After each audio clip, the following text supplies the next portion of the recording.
Olá! Hoje a gente vai fundo numa questão bem complexa: os desafios da profissão de professor no Brasil. Vamos entender as raízes do isolamento, da fragmentação que existe na categoria e, mais importante, vamos ver uma proposta bem poderosa para resistir e reconstruir tudo isso.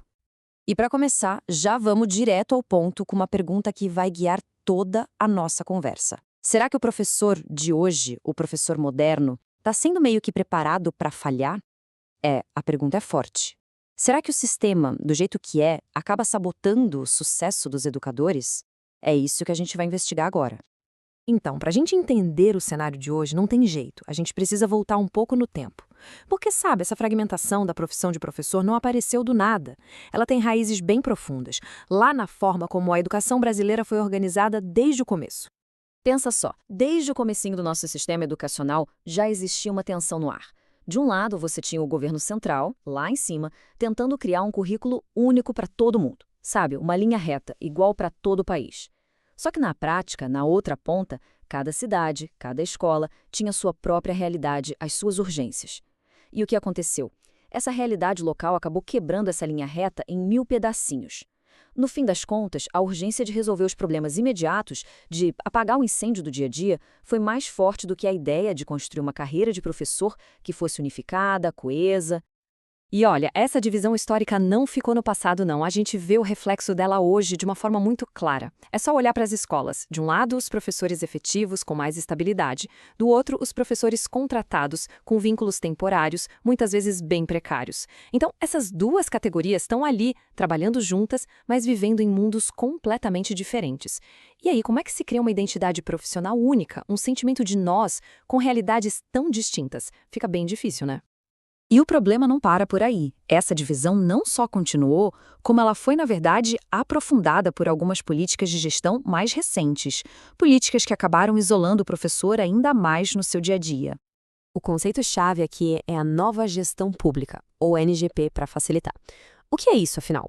Pensa assim, é pegar a lógica do mundo das empresas e aplicar a educação. O foco vira todo em eficiência, em metas, em números, em resultados que dá para medir. Tá, e na prática, o que isso causa?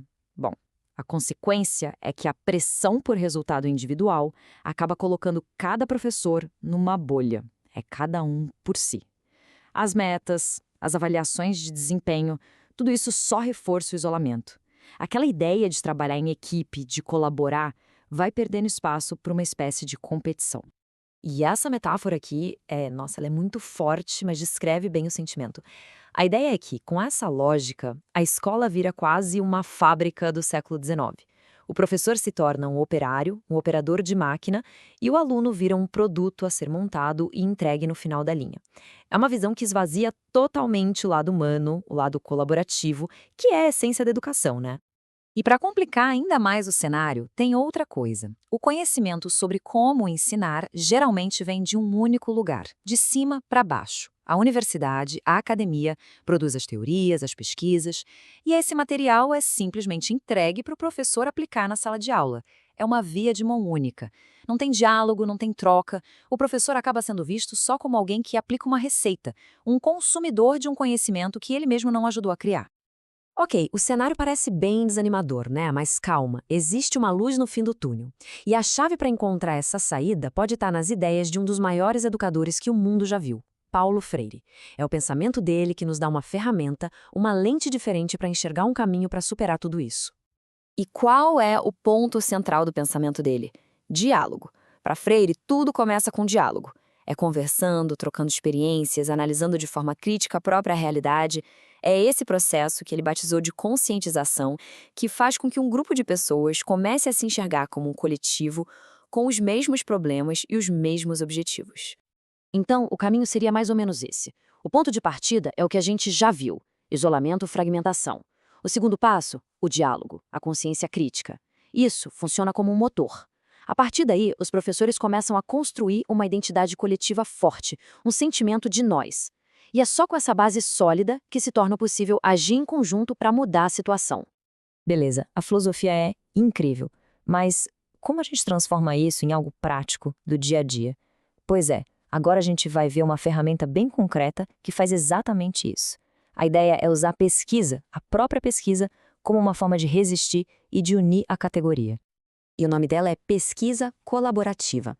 A ideia é, ao mesmo tempo, simples e, olha, revolucionária. É derrubar o muro que existe entre a universidade e a escola. É fazer com que pesquisadores acadêmicos e professores da educação básica sentem na mesma mesa, de igual para igual, para investigar os problemas reais da sala de aula. E o mais importante, para construir conhecimento juntos. Isso muda completamente o jogo. A gente sai daquele modelo do professor que é só um aplicador, que só executa uma receita que veio pronta de outro lugar, e passa para o modelo do professor produtor. Um profissional que é um intelectual, que pensa, que investiga, que cria e compartilha conhecimento a partir do que ele vive e faz na sua própria sala de aula. E aqui está o pulo do gato. A pesquisa colaborativa não é só mais uma metodologia de pesquisa, uma coisa acadêmica. Ela é um ato político. É uma forma de resistir de frente àquela lógica individualista tecnocrata da nova gestão pública. É uma forma de devolver o protagonismo, a voz, para os educadores. Certo, mas e na prática? Como isso funciona no dia a dia de uma escola? Vamos ver agora as ferramentas que tiram essa ideia do papel e ajudam a reconstruir esse senso de coletividade na profissão.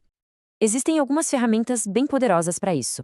Uma delas são as narrativas docentes. Ou seja, a história e a experiência vivida pelo professor passa a ser tratada como algo valioso, como uma fonte de conhecimento. Outra ferramenta é criar espaços de verdade para que a universidade e a escola conversem. E talvez o mais fundamental de tudo, os professores se tornam autores. Eles passam a produzir, a publicar, a validar cientificamente o conhecimento sobre o próprio trabalho, colocando a sua voz no debate acadêmico. No fim das contas, o grande objetivo é esse. É como se fosse curar essa fratura na profissão. É superar a divisão, mas não com mais uma regra vinda de cima, e sim com um conhecimento que nasce lá na base, lá no chão da sala de aula. Um conhecimento construído e validado por quem mais entende do assunto, os próprios profissionais da educação. E para a gente fechar, fica aqui uma provocação. Pensa bem. Quando a gente transforma o professor, que era só um aplicador, em um produtor de conhecimento, quando a gente transforma o isolamento em colaboração, será que a grande mudança, aquela que pode redesenhar todo o nosso sistema de educação, não começa justamente aí, dentro da sala de aula? Fica aí a reflexão.